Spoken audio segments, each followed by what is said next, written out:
American dream does not come to those who fall asleep. The American dream.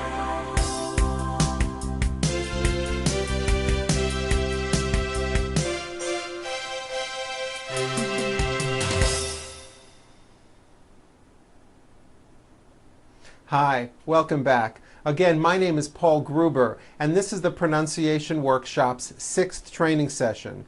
In this session, we will cover word endings. Often people who speak English as a second language drop the endings or final sounds off of their words, or they do not pronounce these final sounds correctly. If this is done consistently in conversation, chances are you will not be understood. I've noticed that the majority of my clients clip off the endings of words without even realizing that they are doing this. What I mean by clip off is when saying words, a common mistake that foreign speakers make is that they drop off the last sound in a word, especially those words that end in a B, P, D, or a T.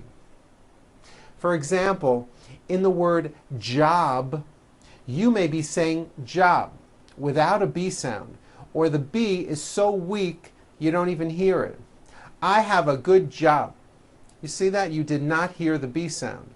For cap, you may be saying cap. I am wearing a cap, and you don't hear the P sound. For bed, you may be saying bed. I sleep in a bed, and there's no D. For the word plate, you may be saying plate.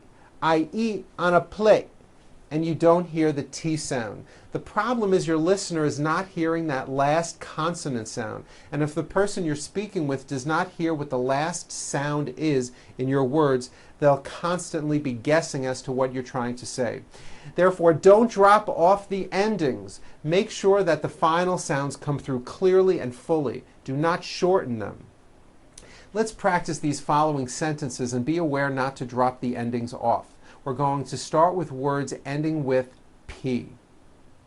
I hope the group will sleep on the ship.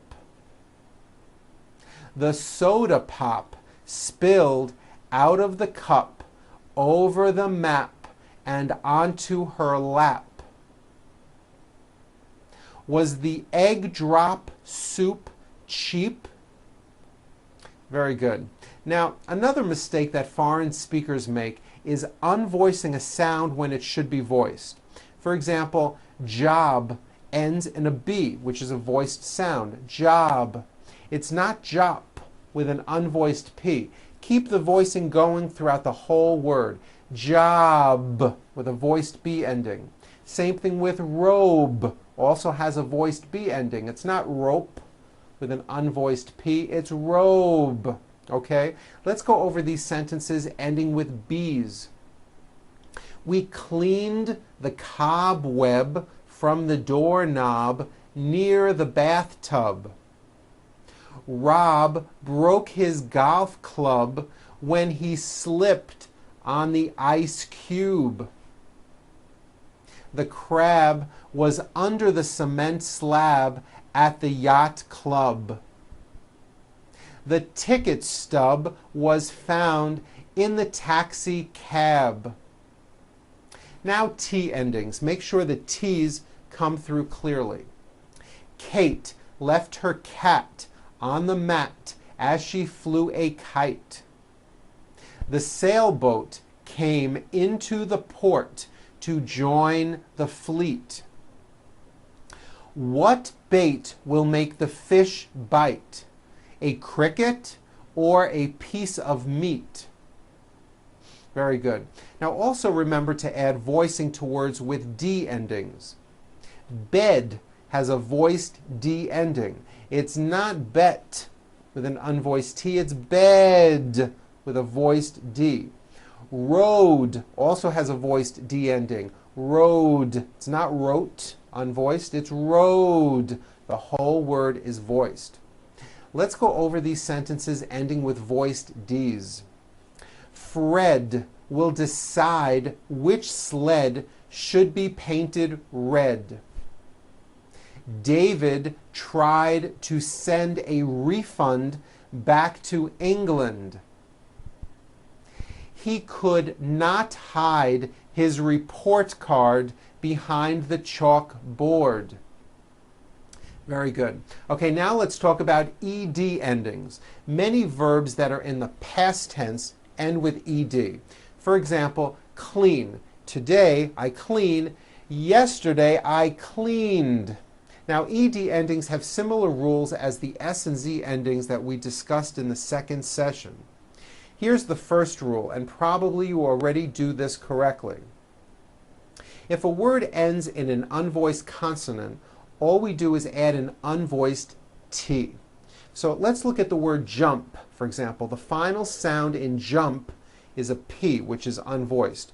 So when you put it in the past tense, all you do is add a T. So jump becomes jumped with a T sound at the end. Jumped. Of course, the word is spelled with an ed ending. It's just pronounced as a T. Jumped, like that. The word walk, which has an unvoiced K sound at the end, walk, becomes walked. Yesterday I walked. Here's the second rule. If a word ends in a voiced consonant, you add a voiced D. In other words, you keep the whole word voiced. So for example, the word rub ends with a voiced B. Rub. Today I rub. Yesterday I rubbed. All I did was add a voiced D sound at the end. Rubbed. It's not rubbed with an unvoiced T. It's rubbed, like that. Here's another example. Clean ends with a voiced N. So today I clean. Yesterday I cleaned. I cleaned the kitchen. Pour becomes poured. I poured the milk. Scrub becomes scrubbed. I scrubbed the floor. Tag becomes tagged. I tagged the clothing. Spill ends with a voiced L sound. Spill. So it becomes spilled. I spilled the juice. Trim becomes trimmed. I trimmed the tree. Move has that voiced V sound. Move. So it becomes moved. I moved to California. Buzz becomes buzzed. The clock buzzed all night. Okay, so that's the second rule. Here is the third rule. If a word ends in a T or a D sound, we add the ending id, which is a vowel I followed by a D, which is voiced. Id. So for example, the word lift. Lift ends with an unvoiced T. Lift. So today I lift the ball. Yesterday I lifted the ball. Lift becomes lifted. And remember in the third session we talked about when a T falls between two vowels, turns into a D, like in the word water. Water becomes water. Remember that? Well, the same thing happens here when the T comes between two vowels. So look at this next word. Heat. The verb to heat becomes heated. I heated up my dinner. Vote becomes voted. He voted this morning. Hand becomes handed. He handed me his report. Trade becomes traded. I traded in my old car. Add becomes added. She added some information. Okay, now let's go over these exercises with ed endings. You'll notice that I put a line under all the endings that are voiced to help you remember to add voicing. Here we go. Bob raked the leaves and then started to wash his car. He then loaded up the dishwasher and finished washing his dishes. Susan spilled her drink on the spotted rug. She cleaned it up with a napkin, which wasted a lot of time. He thanked me and offered me money if I picked up the used equipment. Very good. Okay, now let's talk about words that end in NG. Some people who speak English as a second language have gotten into the bad habit of adding a K release sound, k, k, like that, after an NG ending. For example, in the word ring, it becomes ring, k. The word walking becomes walking, k. The word talking becomes talking, k, like that. That is not right. The problem is there's just this little k, k, K sound at the end of the ing sound. Don't do this. It is not right and it does not sound good. Let's talk about the NG sound. There are 3 nasal sounds in English. Nasal sounds are sounds which come out of your nose. Those 3 nasal sounds are M, N, and NG. Ing, like that. Let me show you something. Try to say the M sound while closing off your nose. You see, you cannot do it because the M sound comes out of your nose. It's a nasal sound. Same thing with the NG sound. Ing comes out of your nose. It's a combination of an N and a G, and it is found at the ends of words like ring and sing. And I want you to realize that there is not a K sound. There is not a K sound. The word is not walking, k. It's walking with that NG ending, okay? Walking. Let's practice these sentences with NG endings. Here we go.